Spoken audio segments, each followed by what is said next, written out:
देश भर में अखिल भारतीय जनसंघ के साथ जुड़े हुए सम्मानित कार्यकर्ता बंधुओं, पदाधिकारियों, मित्रों, महानुभाव, देवियों, सज्जनों, देश की बात जनसंघ के साथ आज 15 जून को इस कार्यक्रम के तहत हम आप पुनः आज मिल रहे हैं।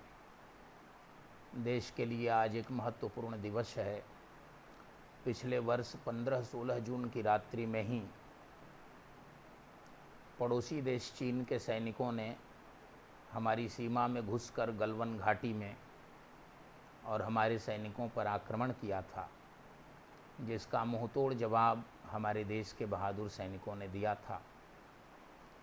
उसमें हमारे देश के लगभग 20 बहादुर सैनिक शहीद हो गए थे, उनका बलिदान हो गया था भारत माता की रक्षा के लिए। सर्वप्रथम आज की बात शुरू करते हुए हम उनको नमन करते हैं, जनसंघ की ओर से अपनी भावभीनी श्रद्धांजलि उन्हें अर्पित करते हैं और उनकी प्रेरणा को प्रणाम करते हैं।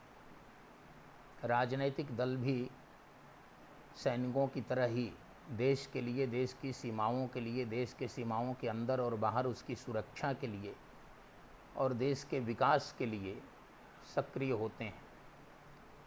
सेना, शिक्षक, संत, त्यागी, तपस्वी और राजनेता, ये सब एक श्रेणी में, एक कैटेगरी के लोग होते हैं। इन सब का काम राष्ट्र का निर्माण करना, राष्ट्र की सुरक्षा करना, राष्ट्र के लिए जीना मरना है। इसलिए हम राजनीतिक दल के नाते आज गलवान घाटी में शहीद हुए अपने बहादुर सैनिकों के शौर्य को, उनकी प्रेरणा को, उनके बलिदान को बारंबार नमन करते हैं, बारंबार उन्हें प्रणाम करते हैं और उनके बलिदान से देश को प्रेरणा मिले, सैनिकों को भी प्रेरणा मिले और राजनेताओं को भी प्रेरणा मिले, राजनीतिक कार्यकर्ताओं को भी प्रेरणा मिले और वे सत्ता सुविधा के स्थान पर देश को ही वरीयता दें, उसको प्रथम माने और देश के लिए मर मिटने का संकल्प करते हुए राष्ट्र जीवन में जिएं। इस प्रकार की प्रेरणा आज की तारीख में हम उनसे ले रहे हैं, हमें लेना चाहिए। और इस नाते आज सर्वप्रथम गलवान घाटी में बलिदान हुए सैनिकों, आत्मोत्सर्ग करने वाले भारत माता के जांबाज सिपाहियों को नमन करते हुए हम अपनी बात आगे बढ़ाना चाहते हैं। देश में कई प्रकारों के प्रयोग पिछले 15 दिनों में हुए हैं। किस प्रकार से सत्ता हमारी परंपरा को ध्वस्त करती है, सुधार के नाम पर किस प्रकार देश की संस्कृति, परंपरा और सबसे बढ़कर जो बात है उसके सामाजिक ताने बाने, आर्थिक ताने बाने को हम ध्वस्त करने पर लगे हैं, इसका बड़ा ही ज्वलंत उदाहरण तमिलनाडु में मिला। तमिलनाडु उच्च न्यायालय ने, मद्रास हाई कोर्ट ने 2 प्रकार के निर्णय दिए हैं जिसकी बड़ी चर्चा रही है। एक निर्णय माननीय उच्च न्यायालय मद्रास का रहा कि तमिलनाडु में किसी वर्ग विशेष के इलाके से और हिंदुओं के बारात को, हिंदुओं की शोभा यात्रा को, हिंदुओं के पूजा इत्यादि के जुलूस को ले जाने की वर्जना थी। हाई कोर्ट ने इस पर बहुत कड़ा रुख अपनाते हुए आदेश दिया कि सड़क सेकुलर है, सड़क किसी की बपौती नहीं है और सड़क से आने जाने का, शोभा यात्रा निकालने का, बारात निकालने का, अपने उत्सवों को संचालित करने का सबको पूरा पूरा अधिकार है। हम इस निर्णय का स्वागत करते हैं। अमर शहीद डॉक्टर श्यामा प्रसाद मुखर्जी, जो हमारे संस्थापक हैं, जिन्होंने 8 अप्रैल 1950 को केंद्रीय मंत्रिपरिषद से त्यागपत्र दिया नेहरू लियाकत समझौता के विरोध में और 18 अप्रैल 1950 को लोकसभा के अंदर जो उन्होंने वक्तव्य दिया, उसमें जो उन्होंने भविष्यवाणी की थी कि यदि यही रवैया रहा, यही नीतियां रहीं, तो आने वाले दिनों में पाकिस्तान में कोई हिंदू शेष नहीं बचेगा और भारत में वही बीमारी, वही अलगाववाद, वही द्विराष्ट्रवाद, वही द्विराष्ट्र सिद्धांत पुनः सिर उठा लेगा, जिसके कारण देश की बदहाली हुई, देश का बंटवारा हुआ, देश का विभाजन हुआ और नरसंहार हुआ। कहने की आवश्यकता नहीं है कि जो स्थितियां 1940 के दशक में थीं और जिसके कारण 47 में बड़ा ही क्रूरतम विभाजन हमारे देश का हुआ, उससे बदतर स्थितियां पुनः सिर उठा रही हैं। राष्ट्रवाद की जागृति के बावजूद संतोष का विषय है कि राष्ट्रवाद की जागृति हमारे देश में हो रही है, लेकिन उस पर सत्ता लोलुपता और अवसरवादिता इसने पानी फेर दिया। इसमें सबसे बड़ा श्रेय जाता है अंग्रेज़ों का, जिन्होंने अपने 200 वर्षों के शासन में और यहाँ से जाते जाते भारतवर्ष को, विशेषकर इसके राष्ट्र को, इसकी आत्मा को, इसके हिंदुत्व को, इसकी परंपरा को कई टुकड़ों में बांट दिया। जाति, वर्ग, भाषा, पंथ इत्यादि की दृष्टि से बांटकर जिन सिखों का उदय, सिख गुरुओं का उदय, आज गुरु अर्जुन देव जी की शहीदी का दिवस है, पर्व है, हम उनको भी नमन करते हैं और उनकी स्मृतियों को प्रणाम करते हैं, जिन्होंने इस देश के लिए, इसकी संस्कृति के लिए, वेदों के लिए और वैदिक शिक्षाओं के लिए आत्मोत्सर्ग कर दिया। उन महान सिख गुरुओं को, उनकी बलिदान को, उनकी परंपरा को नमन करते हुए मैं निवेदन करना चाहता हूँ कि जिन सिख गुरुओं ने जिस पंथ को और खालसा सैन्य दल का निर्माण किया कि देश में हिंदुत्व बचे, सकल जगत में खालसा पंथ गाजे, जगे धर्म हिंदू सकल भंड भाजे, उन महान गुरु दशमेश गुरु श्री गुरु गोविंद सिंह जी की इन पंक्तियों को और इनको भी अंग्रेज़ों ने क्या किया, सिखों को भी हमसे अलग करने का प्रयास किया। हमारे पंथ में, हमारे यहाँ जो वर्णाश्रम सदाचार धर्म है, जिसको सुधारकों ने, स्वामी दयानंद सरस्वती ने, आर्य समाजियों ने भी माना कि वर्णाश्रम बहुत अच्छा है, उन्होंने केवल जन्मना नहीं माना, कर्मणा माना, अंतर इतना ही है। हमारे सुधारकों ने भी वर्णाश्रम की विशिष्टता को माना और वर्णाश्रम के द्वारा क्या था, हमारा समाज जो 4 चक्कों पर, 4 पैरों पर आधारित चौपाए की तरह विकासमान था। सन्नो द्विपदः समचतुष्पदः भगवान वेद ने कहा, और ये 4 आश्रम, 4 वर्ण हमारे समाज के सबसे मूल्यवान, जो उसकी आधारशिला थी, जो उसकी संरचना थी, वो थे, सब इकट्ठे थे। ये केवल 4 पैर हैं और उन 4 पैरों के द्वारा, एक के द्वारा शिक्षा का, संस्कृति का, परंपरा का, दूसरे के द्वारा रक्षा का, देश की सुरक्षा का, समाज की सुरक्षा का, धर्म की सुरक्षा का, तीसरे के द्वारा पोषण का, अर्थ का, व्यापार का, वाणिज्य का, उद्योग का, और चौथे के द्वारा सबके सेवा का, सबके समन्वय का अद्भुत सेतु था। इसको हमारे लोगों ने टुकड़े टुकड़े में बांट दिया। अंग्रेज़ों के छलावे उन्होंने फूट डालो और राज करो, इस सिद्धांत के आधार पर उन्होंने हमारे समाज को विभिन्न वर्गों में, विभिन्न टुकड़ों में बांटा और उसका दुष्परिणाम आज के दिशाहीन शासक वर्ग में भी दिखाई दे रहा है। कल एक घटना हुई है, एक राजनीतिक दल में परिवर्तन केवल इसलिए किया गया है कि केंद्रीय मंत्रिमंडल के विस्तार की संभावना दिख रही है। तो ये सीधा सीधा क्या है, ये सत्ता लोलुपता है। मैं किसी दल के इंटरनल अफेयर्स पर, उसके आंतरिक विषय पर टिप्पणी नहीं करता, लेकिन ये काम और पहले भी हो सकता था और ये काम बाद में भी हो सकता था, लेकिन इस काम की टाइमिंग जो है, इसका समय का चुनाव किया गया कि कहीं केंद्रीय मंत्रिमंडल में शामिल होने से हम चूक न जाएं। एक तरफ जनसंघ और इसके बलिदानी नेताओं का जो चरित्र है, जो चिंतन है, जो उनकी प्रेरणा है, वह हमें निर्देशित करती है कि हमारे सामने जो लक्ष्य है वो केंद्रीय मंत्रिपरिषद नहीं है, हमारे सामने जो लक्ष्य है वो सत्ता सुविधा नहीं है, हमारे सामने लक्ष्य राष्ट्र है, भारत माता है, इनकी सुरक्षा है, इनका विकास है, देश बांधवों का उत्कर्ष है। और राजनीतिक दलों का एकमेव लक्ष्य क्या हो गया है, उनका लक्ष्य है येन केन प्रकारेण सत्तावादिता, सत्ता की लिप्सा, सत्ता से लिपटा रहना। बिहार के एक स्वनामधन्य दलित नेता हैं, कुछ दिनों तक मुख्यमंत्री भी रह चुके।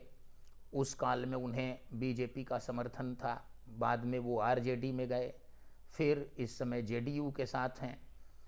एक बांका जिले में मदरसा में बम ब्लास्ट हुआ, बहुत तगड़ा ब्लास्ट था, बहुत भयंकर विस्फोट था, दीवालों के परखच्चे उड़ गए और एक इमाम की उसमें दुखद मृत्यु हो गई। वो जांच का विषय है कि क्यों हुआ, कौन से लोग थे वहाँ, किस प्रकार का बम बना रहे थे या कौन सी साजिश कर रहे थे। प्रशासन ने उसको हशप किया, लिपापोती की। प्रशासन ने कहा कि भाई देसी बम था, वो फट गया। देसी बम के फटने से उस प्रकार का दुष्परिणाम सामने नहीं आ सकता, उतने बड़े जान माल की हानि उतने बड़े पैमाने पर नहीं हो सकती थी जितने बड़े पैमाने पर वहाँ हुई है। लेकिन वो महाशय जो पूर्व मुख्यमंत्री बिहार के हैं और दलितों के मसीहा हैं, स्वयंभू हैं, उन्होंने क्या किया, स्वयं कूद पड़े।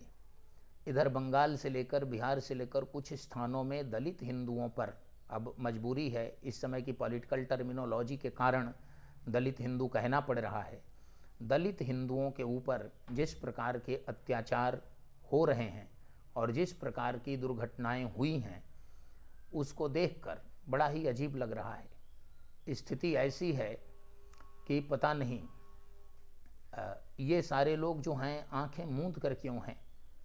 हमने विभाजन के समय में योगेंद्र नाथ मंडल के बारे में सुना है, जो उस जमाने के दलित लीडर हुआ करते थे और वे मुस्लिम लीग के छलावे में, उसके बहकावे में आ गए और उस जमाने में उन्होंने मुस्लिम लीग का साथ दिया। वे वहाँ के पाकिस्तान के पहले कानून मंत्री बने और बाद में उन्हें अपने पद से इस्तीफा ही नहीं देना पड़ा। बड़ी दीनहीन स्थिति उनके जीवन की हो गई और आज बहुत दुख के साथ यह नोट करना पड़ता है, यह सबके सामने लाना पड़ रहा है कि पाकिस्तान और बांग्लादेश में सबसे अधिक उत्पीड़न यदि हो रहा है तो हमारे दलित हिंदुओं का हो रहा है, दलित भाइयों का हो रहा है। हम उन्हें दलित नहीं मानते। हमने तो अभी कहा कि हमारा वैदिक धर्म, वर्णाश्रम धर्म जो है वो धर्म वृषभ के 4 पैरों, ये समाज के 4 खंभे हैं, ये 4 पिलर्स हैं। They are not separated, they are not discriminated, they are nobody is distinguished, all are same, all are equal, all have some different responsibilities। ये जो है सबके अलग अलग जिम्मेवारियां हैं, अलग अलग दायित्व हैं, लेकिन सबका समान स्तर है, समान भाव है।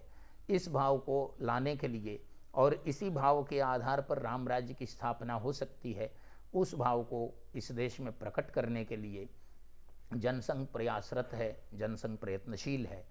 लेकिन जो लोग दलितों के झंडा बरदार हैं, जो लोग दलित हितैषी होने का दंभ भर रहे हैं और वे लोग दलित मुस्लिम गठजोड़ की बात कर रहे हैं इस देश में, ये कितनी खतरनाक बात है। उनको पहले कश्मीर घाटी में जाकर स्थिति को सुधारनी चाहिए और वहाँ दलितों के माकूल, दलितों के लिए अनुकूल स्थान, अवसर बनाना चाहिए। वहाँ वो नहीं गए। उन्हें जो है जिस स्थान पर एट्रोसिटीज़ हो रही है, जिस स्थान पर आक्रमण हो रहे हैं, हमले हो रहे हैं, बंगाल के क्षेत्रों में जाना चाहिए। इतने बड़े दलित मुस्लिम के पैरोकार यदि वे हैं तो उन्हें बांग्लादेश में, पाकिस्तान में जाना चाहिए और वहाँ जाकर अपने इस समीकरण की सार्थकता को सिद्ध करनी चाहिए। दुनिया कहाँ जा रही है, म्यांमार में किस प्रकार बौद्धों और रोहिंग्याओं के बीच में संघर्ष हुआ, इससे भी हम सबक नहीं ले रहे हैं। इतिहास से सबक नहीं लेते हैं और उसके बाद वर्तमान से भी सबक नहीं ले रहे हैं। फिलिस्तीन इजराइल के झगड़े से सबक नहीं ले रहे हैं और अशांति का मूल कारण पूरे विश्व में क्या है, यदि इस पर अभी भी हमारा ध्यान नहीं जा रहा है तो यह बहुत दुख की बात है, अफसोस की बात है और धिक्कारने योग्य बात है। नेता वही हो सकता है जिसके पास दूरदृष्टि हो, दूरदर्शिता हो। तमिलनाडु सरकार को हाई कोर्ट ने जो निर्देश दिया है वह बहुत ही सराहनीय है, प्रशंसनीय है और दुर्भाग्य की बात है कि हमारे शासकों को, जो जनता के प्रतिनिधि हैं, जनता का जिनको मैंडेट, जिनको जनादेश प्राप्त है, उनको भी उनके कर्तव्य और सही गलत की याद न्यायालयों को दिलाना पड़ रहा है। ये दुख की बात है, दुर्भाग्य की बात है। ऐसा नहीं होना चाहिए। जो भी शासन में बैठे हैं वो अपनी जिम्मेवारी का और जिस प्रकार का शपथ उन्होंने अपने पद और गोपनीयता के ली है संविधान के आधार पर, उसका उन्हें निर्वहन करना चाहिए, उसका उन्हें ध्यान रखना चाहिए। ऐसा हमारा सबसे विनम्र आग्रह है। अन्यथा आपकी सत्ता आएगी जाएगी, हम आप रहेंगे नहीं रहेंगे, लेकिन इस देश का क्या होगा जिसकी आयु लाखों करोड़ों वर्ष पहले से थी और आगे भी रहेगी। इस देश, इसकी संस्कृति, इसकी परंपरा, इसके भौगोलिक, ऐतिहासिक, सांस्कृतिक, आर्थिक, सामाजिक स्वरूप की रक्षा कौन करेगा?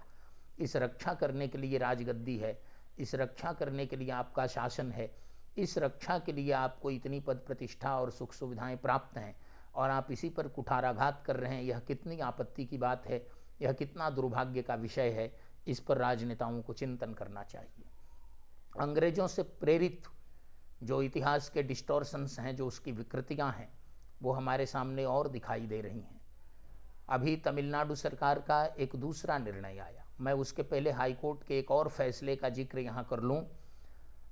हाईकोर्ट ने, मद्रास हाईकोर्ट ने कहा कि ये जो मंदिर हैं, जो समाज में मंदिर हैं, ये हमारी संस्कृति, श्रद्धा और शिक्षा के धरोहर हैं, उसके केंद्र हैं। इनकी रक्षा हर कीमत पर की जानी चाहिए। यह भी बहुत ही सराहनीय फैसला है, बहुत ही प्रशंसनीय निर्णय है। हम माननीय उच्च न्यायालय मद्रास को इन दोनों निर्णयों के लिए उनकी सराहना करते हैं, उनका धन्यवाद देते हैं। और सरकार को जब न्यायमूर्तियों ने, माननीय न्यायाधीशों ने, माननीय न्यायालयों ने जब निर्देश कर दिया, जब उनको उनका कर्तव्य याद करा दिया, तो उनके लिए आवश्यक है कि वे निर्धारित मानदंडों के अनुरूप आचरण करें और देश की जो सांस्कृतिक विरासत है, जो शिक्षा के, श्रद्धा के, सेवा के केंद्र हैं, जो प्रेरणा के केंद्र हैं, उन केंद्रों को और उज्ज्वल, उनके उज्ज्वल इतिहास के साथ उनके उज्ज्वल वर्तमान के लिए कार्य योजना बनाएं, ना कि उनको और ध्वस्त करने, उनको और विकृत करने की कोशिश करें। मैं निवेदन करना चाहता हूं कि अंग्रेजों ने और जिस प्रकार की फूट डाली, अभी तमिलनाडु सरकार ने कहा कि आर्यों के द्वारा ये तमिल भाषा, संस्कृति और तमिल महिलाओं के द्वारा पूजा पाठ को, उस पर रोक लगा दी गई। ये कितनी गलत बात है, कितनी दुखद बात है।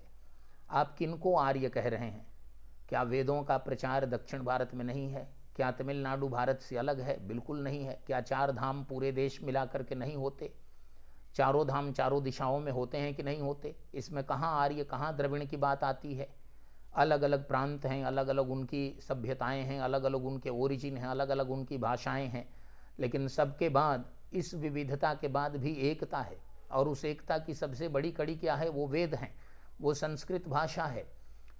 तमिल के शब्द ले लें, पंजाबी के शब्द ले लें, कन्नड़ के शब्द ले लें, मलयालम के शब्द ले लें, बंगला के शब्द ले लें, उड़िया के ले लें, असमी के ले लें, हिंदी, भोजपुरी, ब्रजभाषा के शब्द ले लें, सब में 60 से 70% शब्द किसके हैं? संस्कृत के हैं।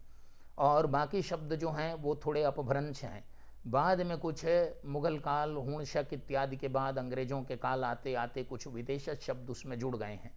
तो शब्द की दृष्टि से, भाषा की दृष्टि से संस्कृत जोड़ने वाली है। आप कह रहे हैं कि तमिल में पूजा होगी, संस्कृत में नहीं होगी।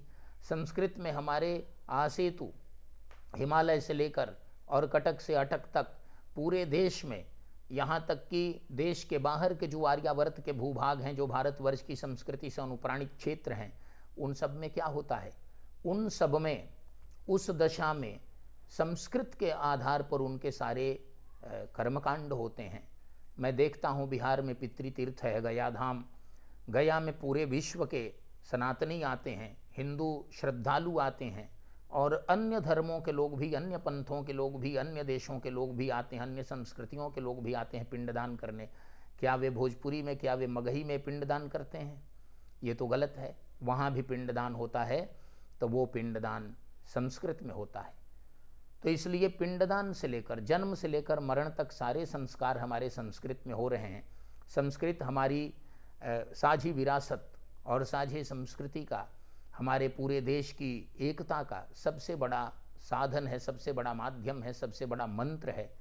आप उसका विरोध कर रहे हैं। आप कह रहे हैं कि ये नहीं होना चाहिए।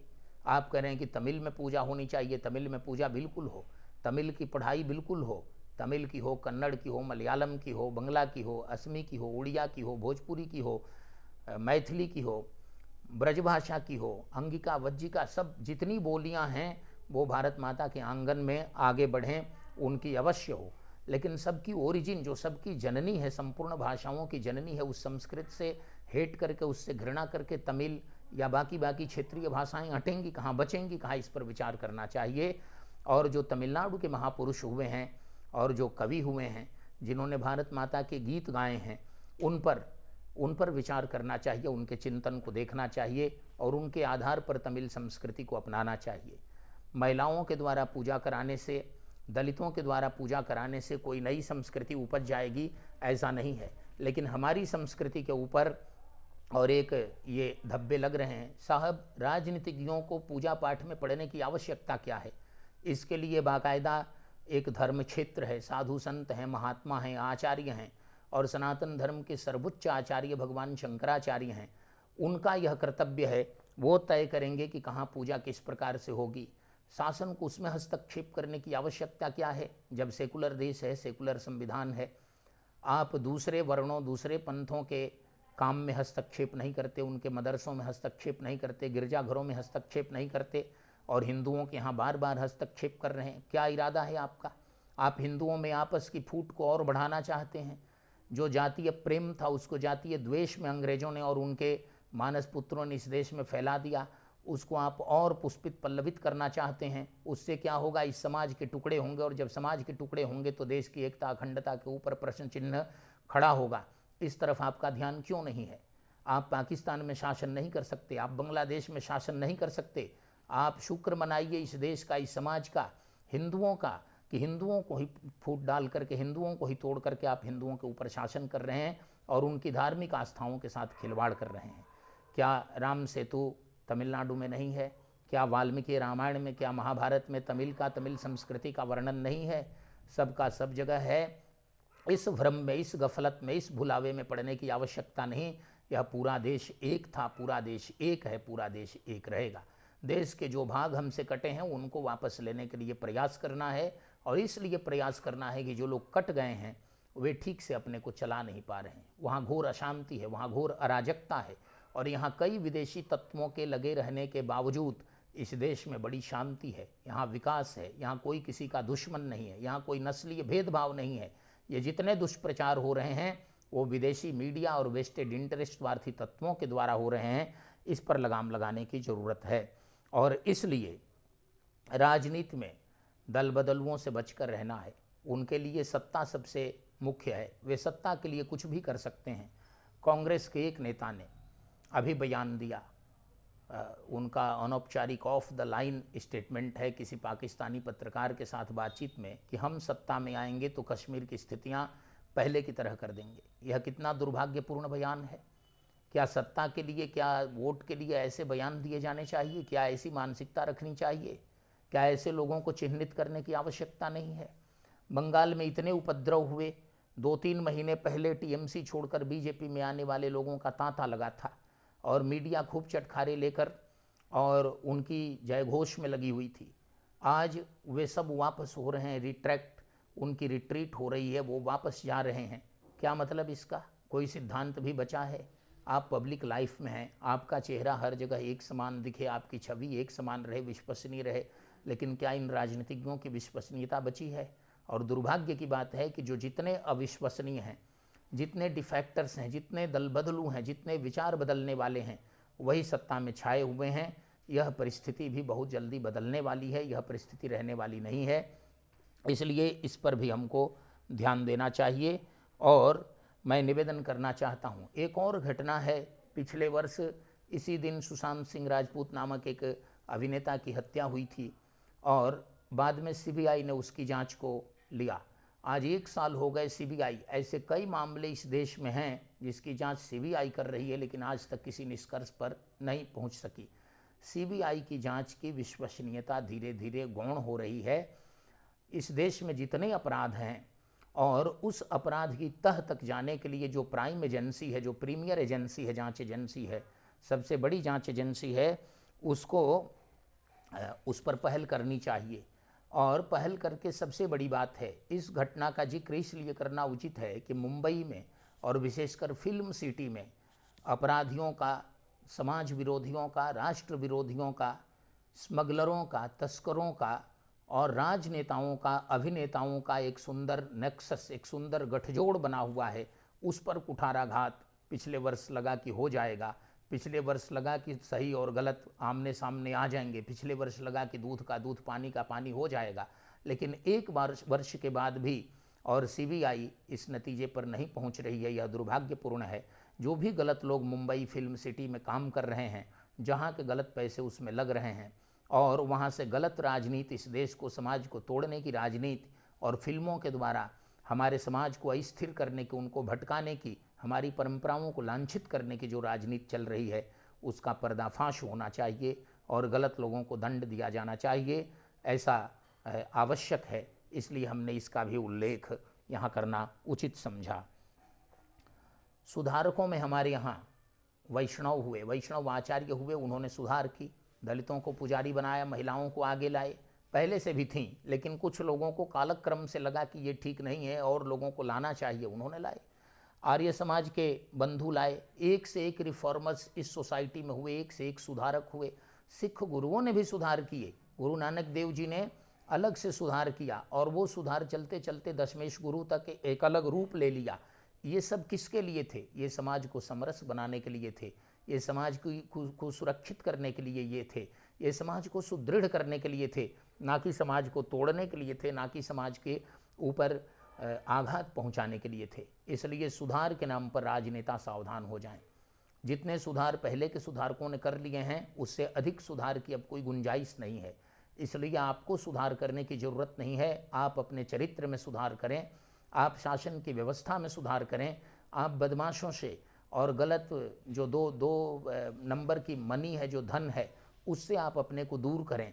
और राजनेताओं के यहाँ जब भ्रष्टाचार बंद हो जाए, वैचारिक भ्रष्टाचार बंद हो जाए, उनके विचार एक हों, उनके चरित्र एक हों और उनके चिंतन एक हों और उनका पूरा समर्पण, उनकी पूरी तपस्या, उनकी पूरी निष्ठा राष्ट्र के उत्कर्ष के लिए हो और जहाँ जहाँ समस्याएं हैं उसके समाधान के लिए राजनीति का प्रयोग हो, ना कि समस्याओं को उभारने के लिए और जहाँ शांति हो वहाँ अराजकता उत्पन्न करने के लिए। इस पर ध्यान देने की आवश्यकता है।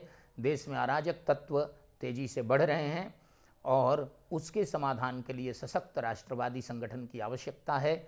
मैं अपनी बात को ज़्यादा लंबी न करके और इस वार्ता को यहीं समाप्त करूं, यह कहते हुए कि हमारे लिए, जनसंघ के साथियों के लिए और बहुत सौभाग्य की बात है कि बीच बीच में अभी इन 15 दिनों में ही कई प्रसिद्ध राष्ट्रवादी सज्जन हमारे साथ जुड़े हैं। वो हमारे लोग हैं, पहले भी थे, लेकिन आज हमारे मंच पर आए हैं, उनका मैं अभिनंदन कर रहा हूँ। पिछले 2 महीनों में बहुत प्रसिद्ध और प्रमुख सामाजिक संगठनों के कार्यकर्ता हमारे साथ आ रहे हैं और जनसंघ धीरे धीरे बढ़ रहा है। सत्ता की राजनीति में हम पंडित दीनदयाल उपाध्याय के समय में भी नहीं थे, आज भी नहीं हैं। देश की राजनीति में हम उस समय भी थे, अब भी हैं और आगे भी रहेंगे। हमारा महत्व सत्ता में हम रहें ना रहें बराबर बना रहेगा, क्योंकि हमारे पास विचार का बल है। और ध्यान रखने की बात है, लोकतंत्र में चरित्र और चिंतन का बल ही काम आता है। ये जितने गलत बल हैं, जितने गलत साधन हैं, जितने गलत लोग हैं, इनका अवसान बहुत निकट होने वाला है। ये बहुत दिन चलने वाले नहीं हैं। और रह रहकर जिसमें चरित्र, जिसमें चिंतन की विशिष्टता होती है, जो देश के लिए त्याग करने वाला होता है, जनता उसे अपनाती है। यह जनतंत्र का आदर्श है, यह जनतंत्र की विशेषता है, यह जनतंत्र का वैशिष्ट्य है। ऐसे में हमारे पास धवल चरित्र चिंतन के राष्ट्रवादी देशभक्त लोगों का आना निरंतर जारी है। प्रत्येक सप्ताह, प्रत्येक दिन कोई न कोई आ रहा है और उनके आने को सुर्खियां हम नहीं बनाना चाहते। वो हमारे यहाँ आ रहे हैं, इस मंच को सशक्त कर रहे हैं और भारत माता के सपूत, भारत माता की सेवा करने के लिए इकट्ठे हो रहे हैं, जनसंघ के मंच पर इकट्ठे हो रहे हैं। उन सबका स्वागत करते हुए अपने सभी मित्रों का, अपने सभी बंधुओं का, अपने सभी सहयोगियों का, कार्यकर्ताओं का, सहानुभूति रखने वाले महानुभावों का भूरिशः अभिनंदन करते हुए आप सबों को बहुत बहुत धन्यवाद। भारत माता की जय।